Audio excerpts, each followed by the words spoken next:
Monday. It's the start of the work week for most of us out there. So I hope that you're doing well. Welcome to the Data Roundtable, where we come together as data professionals and we talk about all things related to data, things that are on our minds, things that we're reading, things that we're being challenged by, really whatever you'd like. This is the place for it. I hope that you're well.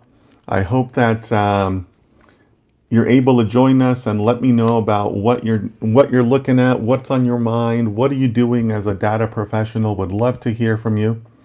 I have no agenda when I walk into these conversations, which really kind of makes it fun for both me and for you as the audience because we never know where the conversation's going to go. We never know where it's going to take us. So let me know what you're doing and just kind of go from there. What are you doing today to help improve yourself as a data scientist? That's really, kind of what any of us can really hope to do, right? We can all just hope to get a little bit better every single day. So, what are you doing today to improve your studies, your projects, your knowledge of AI, your prompting skills? All of that is valid progress and certainly valid conversation here for anybody who wants to talk. So, speaking of people that like to talk, Casual Economist is in the chat. How are you, my friend?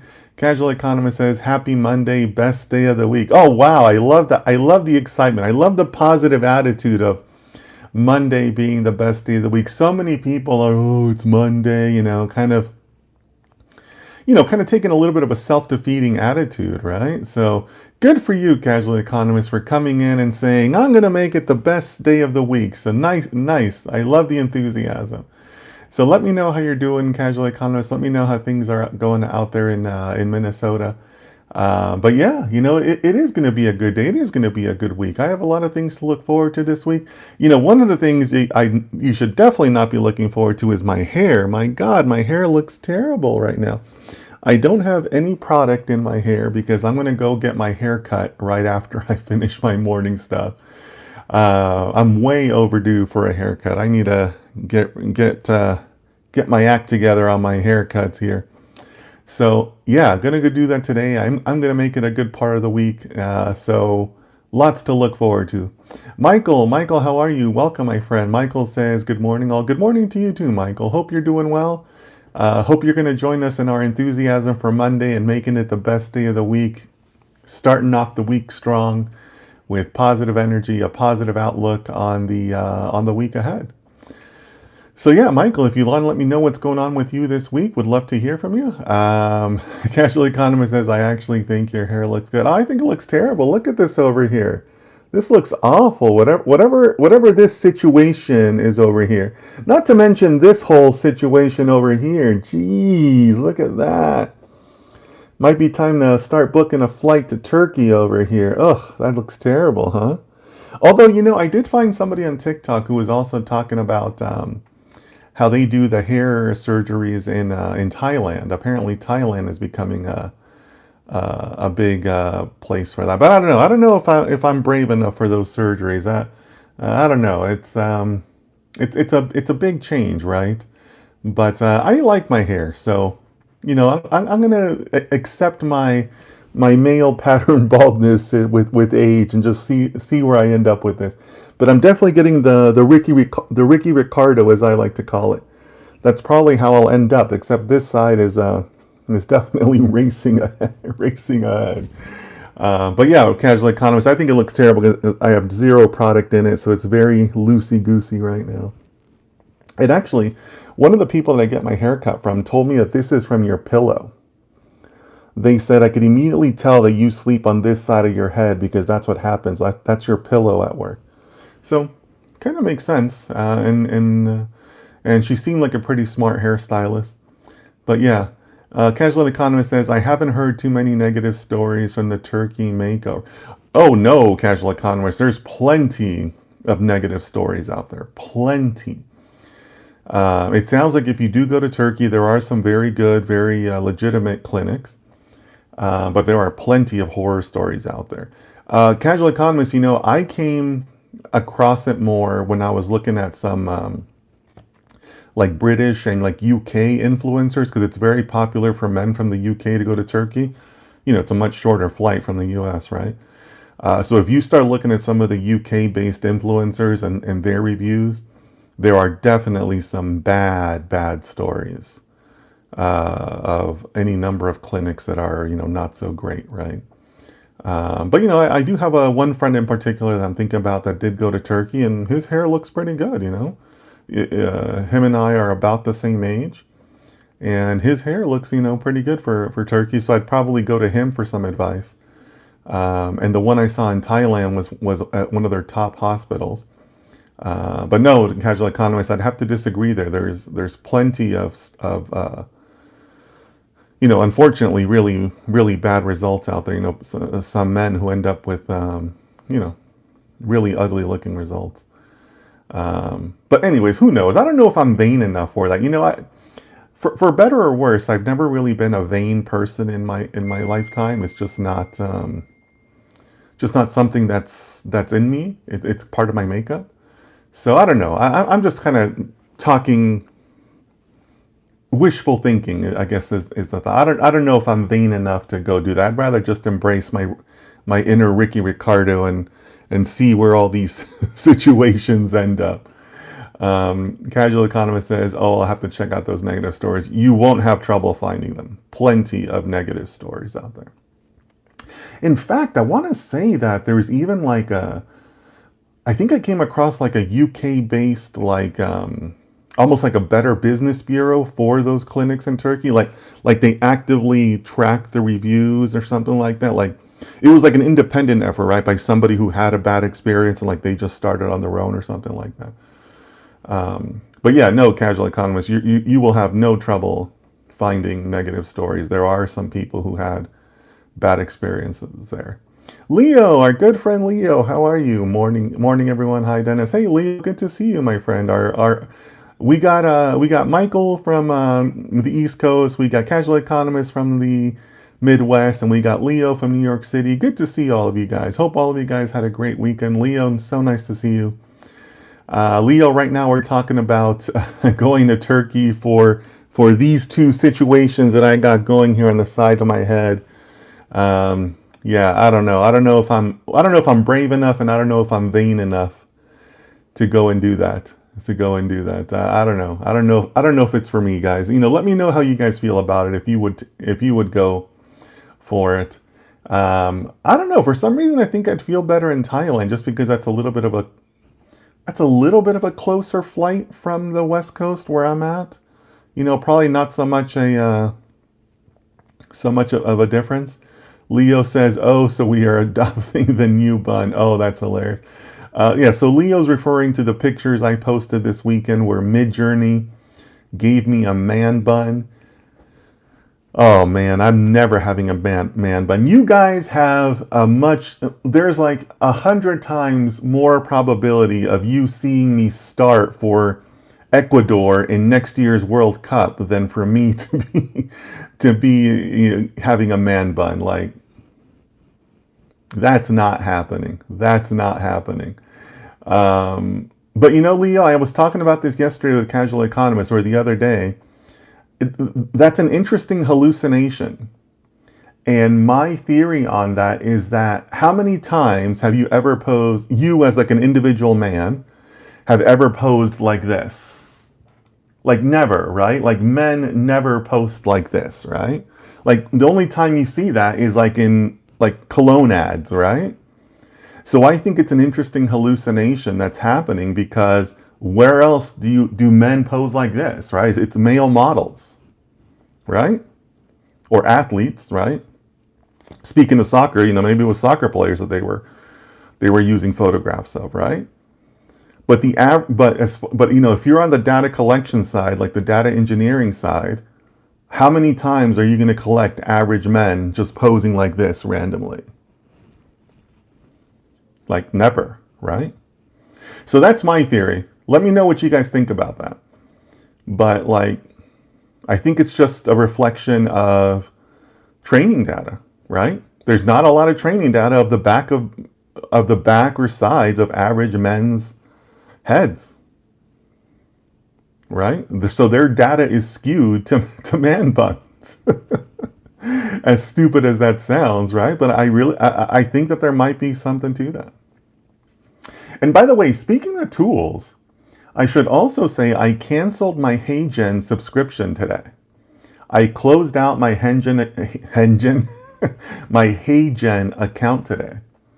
It was going to renew tomorrow, and I just wasn't using it enough. Just, avatar creation is not quite there yet, and people hate it. I created content with it, people hate it. So Leo says, did you see OpenAI's report on hallucinations, basically blaming binary classification? Probably softmax. Oh, is that right, Leo? Interesting. I have not seen that paper. I will have to chase it down. And I'm really curious on how they got down to blaming binary classification.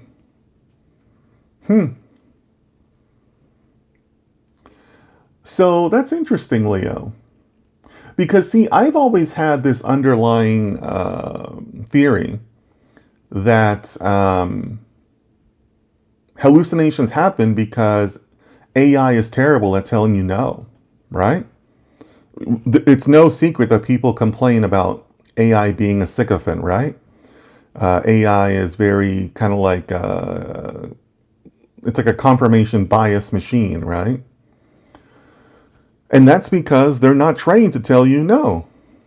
Or no, I don't know that. Or no, I can't help you with that. Or no, I don't have enough information for that. Right? AI is always based on this basic premise of I ask a question, you give me an answer. I ask another question, you give me another answer. Right? That's like the most basic ethos built into AI. There isn't an ethos of, well, AI is going to tell you no. So that's why I always thought that hallucinations happen. Yeah, I'll send it to you later. Thank you, Leo. I'd appreciate that. Yes, with no equals 0, softmax always equals 1. That's a that's a poor summary of the paper. Well, that's a very self-aware statement to make. Thanks so much, Leo. Appreciate that. But yeah, I mean, I'll be interested in knowing how they reach that, right?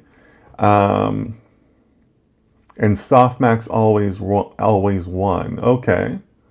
Probably softmax. Now that's interesting, Leo, because softmax gives you a little bit more of that fuzziness in your answers, right? That more probability based part of your answers. Whereas like a step function doesn't, right? A step function is on or off, period. No fuzziness. We're either 1 or we're 0. So that's interesting because you would think that softmax would give you a little bit more flexibility in preventing hallucinations, right? But I'm getting ahead of myself. I'm getting ahead of my skis, as they say on Wall Street, right? We don't want to get ahead of our skis, because I haven't read the paper. But I'm just kind of thinking this through. You would think that softmax and that fuzziness would give you less hallucinations. But that's also assuming that their paper and their premise is correct, right? Leo says probably I am hallucinating. Yeah, maybe, right? We all forget things, right? It's human nature to forget things, right? So, yeah. I'll send it to you later. Yeah, I'd appreciate that, Leo. I'd love to take a look at that. But again, I just always had that premise that the reason that they are not so great is because they never tell you no, right? Like, they're talking about how they've built in safety features now so that you can't ask it how to build a bomb or things like that. But even then, people are jailbreaking it, right? There's a few videos on jailbreaking it, but never tells you no.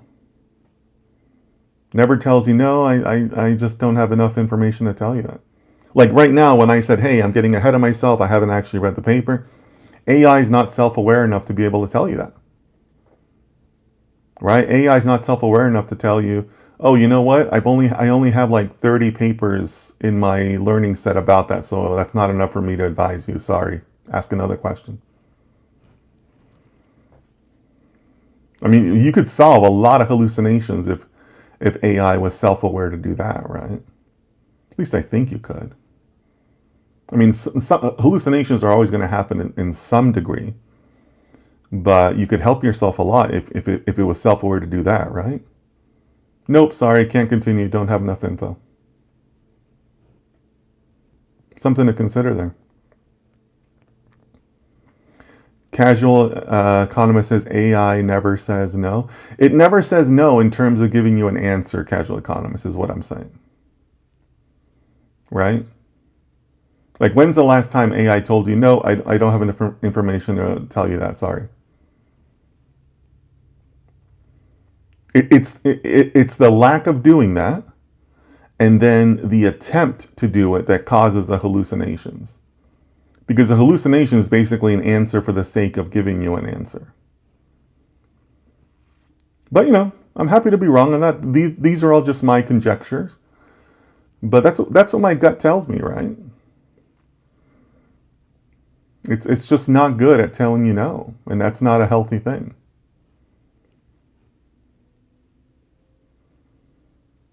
So yeah, that's what I think. Happy to hear a different opinion if you guys have it, but AI is terrible at that. Casual economist says, yeah, I guess it never does say no. Yeah. I mean, when's the last time you heard AI tell you no?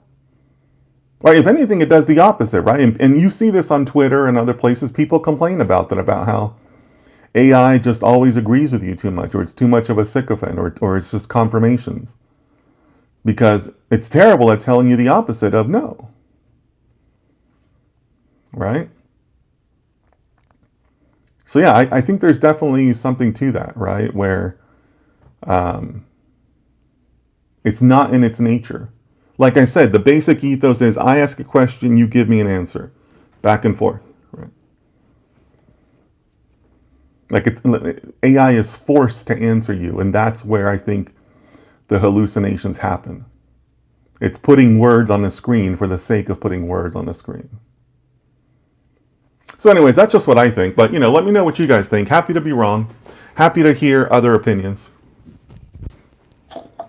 But that's just what I think is driving that. But, to your greater point, Leo, there is a lot of really interesting stuff out today. Lots of good AI data out there. Earlier to my clients today, I sent out the New York Times email. If you guys don't get the email newsletter from the New York Times, today they have a really, really good article on everyday questions people have about AI and their experts answer it. It's a really good read. I was very impressed by it. For some reason, I can't find it as an article. It's only in their email newsletter. And usually you think it'd be a link in the newsletter to an article, but it's actually in the newsletter. Like, it's super long in the newsletter. So if you guys get that, if you guys subscribe to the New York Times newsletter, make sure you read today's edition. I think there's a lot of really good information in there. Really good stuff that makes you think. So, yeah. But what else is going on? How was everybody's weekend? We have 14 people in the chat, I see, so feel free to say hello.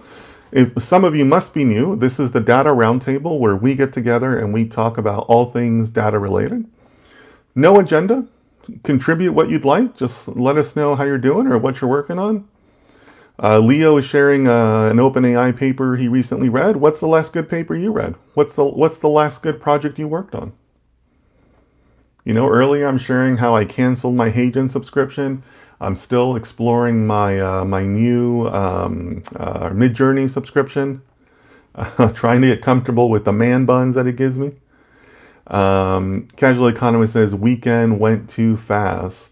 How is that possible, Casual Economist, if there was no state fair? In my mind's eye, I see you at home just twiddling your thumbs, waiting for next year's state fair to come around already. So I'm sure you're more active than that, but that's just how I see you in my mind's eye, Casual Economist. I had a pretty good weekend. I wasn't feeling so well yesterday. I didn't stream yesterday. I wasn't feeling so well in the morning. A little bit of a hay fever or whatever. But yeah, still had a pretty good weekend with a lot of good work. Leo says, have you tried Nano Banana for your pictures? Leo, you know what? I think Casual Economist asked me that same question on Saturday. So you might have a friend in Casual Economist, but no, I have heard very, very good things about it. There are some friends that I trust that have told me very good things about it. So I do want to try it. Maybe I wasted my money on Midjourney. Who knows? But to me, Midjourney has always been the leader. But yeah, I definitely need to try Nano Banana. And Leo, you might know more, but I think it's free on Gemini. You know, obviously not unlimited free, but I think it's free on Gemini. I actually had to pay for Midjourney. Um, but yeah, I heard that Nano Banana might give image generation tools out there a good run for the money. So yeah, Leo, that's something I definitely need to add to my list of explorations. It certainly sounds like it's headed in a good direction. So yeah, something for me to look at and consider there. Leo says, well, Casual Economist says that's an accurate description of my weekend. Well, if that's the case, you kind of want the weekends to go fast, though, Casual, because the faster the weekend, the closer the state fair gets here. Duh, duh. Leo says neither did I, but it looks good. Yeah, it does look good, Leo, for sure. Some of the stuff I see on X, you know, I basically no longer participate on X. I read on X, but that's it. But I have seen some interesting postings regarding Nano Banana. Leo says, I thought Midjourney was free. No, no, Leo. No, if anything, Midjourney is kind of a weird tool. For a while, I'm pretty sure for a while it was a Discord only tool, which is weird because who launches a tool on Discord, right? Um, but no, Leo, you can create an account. You can explore what people have created. And here's another weird thing about Midjourney. Did you guys know this? On Midjourney, your prompts are public. They publish your prompts. I think that's a pretty cool feature for somebody like me who's learning. But on a commercial level, that's probably not a good idea, right? So you can explore the what people have created. You can see the prompts. But to actually do any generation, Leo, of any kind, it does require a membership. So I did buy a membership. Um, I hate how these companies obscure your metering. So I have no idea how much of my membership I've used. But yeah, to do any sort of creation, do any experiments, you do have to pay. You do have to pay. There is no free generation tier. Casual Economist says you can't pay to have private prompts. I think you might at the higher levels, but even at the lower levels, it is public, which is weird, right? Like I'm paying for you to make my stuff public. Like what the heck, right? But I do think that at some of their like, you know, not even their pro, but like the super pro or the enterprise levels, I think they do let you go ahead and keep it more private or do like a private workspace or whatever. But you can go on there and you can see all kinds of people's prompts, which has also kind of made it interesting because some people get super complex with their prompts. Like they name specific lenses and filters they want to use and lighting directions and stuff like that. But obviously, you know, that helps the image, right? But I was surprised at how specific people get with it. So yeah, if you guys want to check out Midjourney, definitely, it's teaching me a lot about prompts, right? It's making me rethink how different text prompts are from image prompts. And also, you know, it's nice to play around with the video side of it all, right? But yeah, we'll see where I end up with that exploration. You know, I'm still kind of early in that process, but it's interesting. It's interesting. Just trying to learn, right? I mean, do I have any need for image generation right now? Nope. But I want to be educated on it. right? So these are the types of things where I encourage people to put in just a little bit of work, right? Put in some work just to get a little bit better. I'm not an image generation expert, but I know a lot more today than I did yesterday. That's a good thing, right? That's positive. So yeah, that was a big part of my weekend. But now I'm looking forward to the week. I got some client calls. I'm going to get a haircut. I got a friend coming into town on Thursday, so I'm going to go hang out with him. And after that, we'll just see what the day brings. See where everything ends up. So I think this is a good transition point. I'm going to hop over to Instagram. I want to thank all of you for joining me today. Really appreciate you guys. Good way to start the week. Good conversation to start the week. So, yeah. So, as always, please take care of yourselves, take care of your families, and I will see you guys tomorrow.